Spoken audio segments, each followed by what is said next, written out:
Welcome back, everybody, to 31 2000s horror movies for Halloween, where I'm counting down my favorite horror movies from the year 2000 to 2009. We're in the top 13 right now. I do tend to get a little loopy as we get further on in this because I've been filming this for a while, but anyway. So at number 13, we have another underrated gem here. It's a post-2000 slasher movie that more people need to talk about, and that is Creep.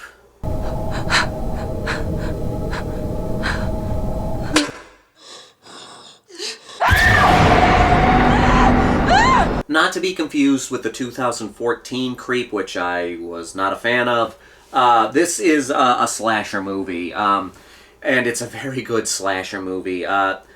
It deals with violence in a similar vein to the original Texas Chainsaw Massacre, in which a lot of the violence is handled a little more suggestively, but by doing so it makes things even worse. This is just a good, solid slasher movie that I think a lot of slasher fans will enjoy around Halloween. Let's get into it here.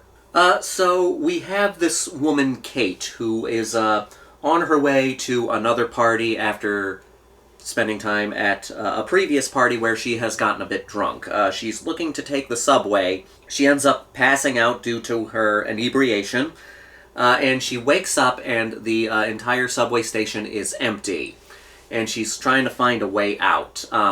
She runs into this man that she knew from the other party who attempts to rape her, and as that is happening, before he can get too far into it, he gets yanked off by something.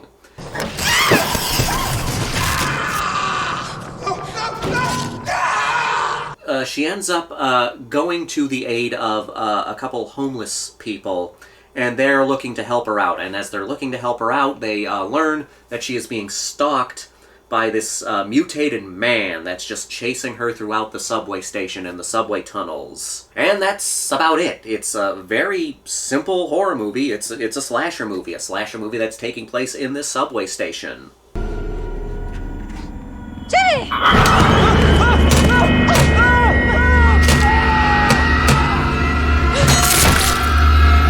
It's another one of those movies where I love it for its simplicity. Like I said, I do think there's an artistry to simplicity, and as much as I love complex ideas, I do think that simpler ideas can be more effective at certain times, and this is a perfect example of that.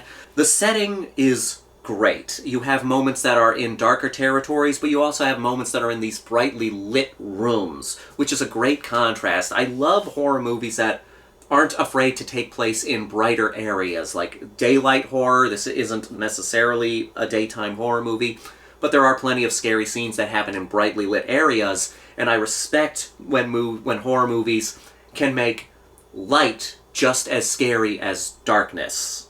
The movie starts out in a somewhat familiar territory. We're in a subway station, we're in this brightly lit area, but as the movie goes on, the main character gets further and further into the subway station, and it's getting darker and darker, and we're seeing more unfamiliar stuff. So as the movie gets more intense, we are put into more unfamiliar territory, which is a great way to progress the plot.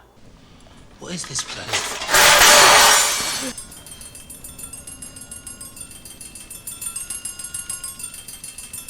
And the kills, like I said, the kills are really good in this movie. They are handled in a somewhat Texas Chainsaw Massacre-esque way, like I said, where it is more suggested. The violence is more suggested. We do see plenty of blood, but the violence is more suggested in ways, allowing us to fill in the blanks in our head, which makes things so much worse at times, because what you create in your mind is terrifying, especially when it comes to gore. Shoot! Get away!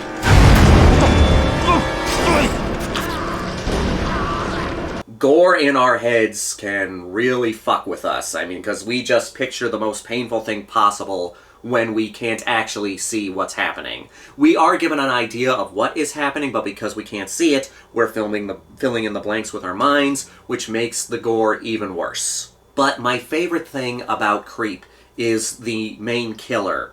A name that will strike fear into everybody, Craig.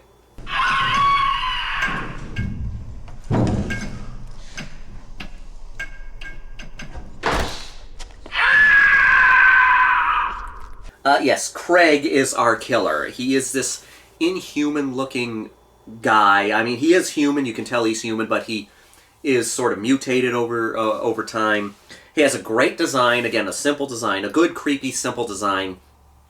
I love simplicity in the designs of our horror villains because I do think simplicity helps characters be scarier when it comes to the design.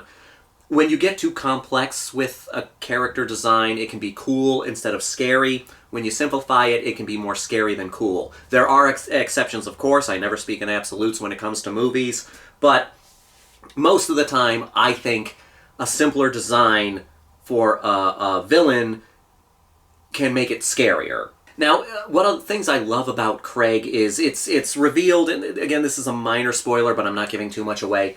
It's revealed that there's this weird lab hidden away in the subway station, and you see all these beds, and there's names attached to the beds, and we are able to find out that there were children here that experiments were done on, and Craig was one of the children that experiments were done on.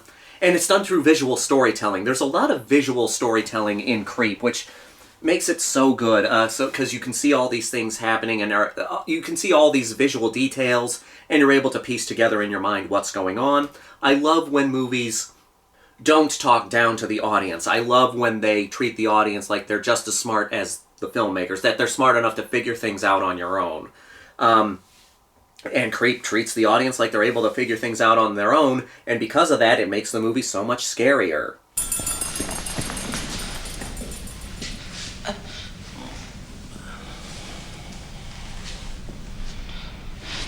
Like, one of the things we learn about Craig is he mimics what he has seen people do all the time. So you can tell he doesn't have a mind that works like normal people, but he mimics what he has seen people done, but in this way that's completely off, which makes him creepy. It's like, he doesn't understand people, but he mimics people because that's how his brain works. Jimmy! Jimmy! No!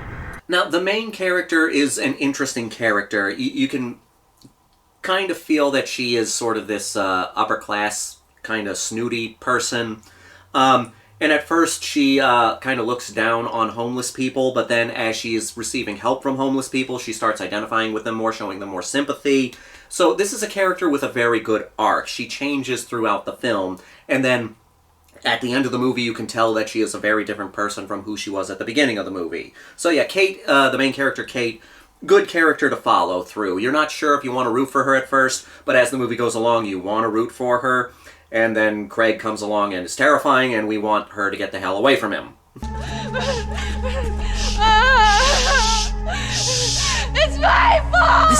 Listen. I paid Jimmy No one's to fault. get me. All we've got to figure out is getting out of here. Not much else to really say about Creep. It's just, without getting into major spoilers, of course, it's just a very simple slasher movie. Very well done. It has a good villain, has good characters in it, really good setting, and it utilizes that setting. There's so much good stuff in Creep that makes it creepy. So yeah, this is a good, creepy, unsettling film to watch this Halloween. I won't say it's disturbing, but it is definitely gritty and on the dirtier side. It is that kind of movie that once you're done, you kind of have that dirty feeling too, which is, I think, is good in certain circumstances. So yes, Creep is a good, solid, dirty little horror movie to watch for Halloween. Check it out. It's very underrated. Slasher fans, I do think you will like this one. So yes, Creep, check it out. Oh, fuck!